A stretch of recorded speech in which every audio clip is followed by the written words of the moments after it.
राहुल गांधी की भारत जोड़ो यात्रा सितंबर में शुरू हुई और अब जल्द ही राजस्थान की सीमाओं में प्रवेश करने वाली है।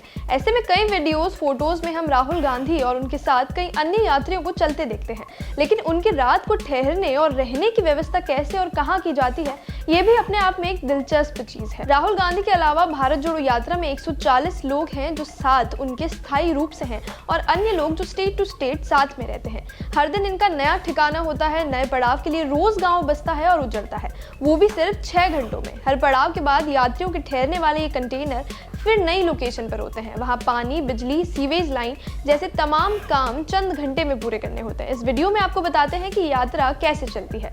अब सवाल आता है कि इस यात्रा में कंटेनर चुनने के पीछे क्या कारण रहा, टेंट या और कुछ क्यों नहीं। कांग्रेस के भारत जोड़ो यात्रा के संयोजक दिग्विजय सिंह बताते हैं कि सितंबर में जब यात्रा शुरू हुई तब बारिश आने के आसार थे।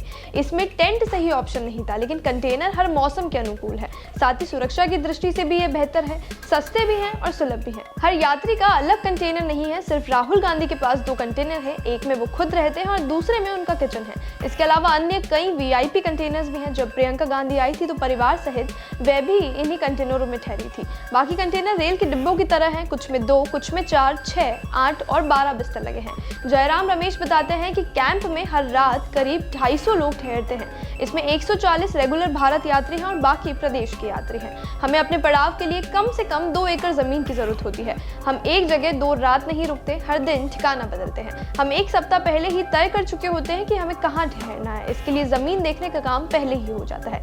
कौन सा कंटेनर कहाँ लगने वाला है ये भी पहले से ही तय होता है। राहुल गांधी के दोनों कंटेनर्स को पास ही लगाया जाता है। इन दोनों कंटेनर्स की सिक्योरिटी में एक एक्स्ट्रा लेयर होती है। इसी के साथ बाकी कंटेनर्स की जगह भी उनकी कैटेगरी के हिसाब से तय होती है। सुरक्षा का भी कैंप में खास ध्यान रखा जाता है। कैंप साइट पर मेन गेट में ही मेटल डिटेक्टर लगा होता है। यहाँ से जाने वाले हर व्यक्ति की सुरक्षा की जांच होती है। 30 सीआरपीएफ के जवान इसमें शामिल होते हैं। भीतर एक दूसरा गेट होता है। आमतौर पर यात्री एक दूसरे के कंटेनर में नहीं जाते, मेल मुलाकात सब बाहर ही होती है। यात्रियों के पहुंचने से लगभग 3 घंटे पहले ही यहाँ bomb disposal squad, dog squad पूरी तरह से जगह की तलाश लेते हैं। खास तौर पर राहुल और अन्य वीआईपी कंटेनर्स की कड़क जांच की जाती है।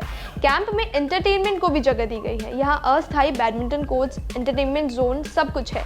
यहाँ यात्री संगीत और अन्य मनोरंजन का आनंद लेते हैं। खास तौर पर विश्राम वाले दिन राहुल गांधी कैंप में ही बैडमिंटन, क्रिकेट भी खेलते हैं। जब इन कंटेनर्स को एक जगह से दूसरी जगह ले जाया जाता है, कंटेनर ट्रॉली पर होते हैं। जब एक साथ 60 कंटेनर सड़क पर उतरते हैं तो एक छोर का ट्रैफिक थम जाता है। इस कारण कैंप छोड़ने की इनकी टाइमिंग ऐसी होती है कि दूसरी ट्रैफिक को दिक्कत ना हो। जब ये कंटेनर निकलते हैं तो ऐसा लगता है जैसे सड़क पर मालगाड़ी चल रही हो। बिल्कुल ट्रेन के डिब्बों की तरह एक जैसे दिखने वाले कंटेनरों को देखने के लिए लोग सड़कों पर रुक जाते हैं।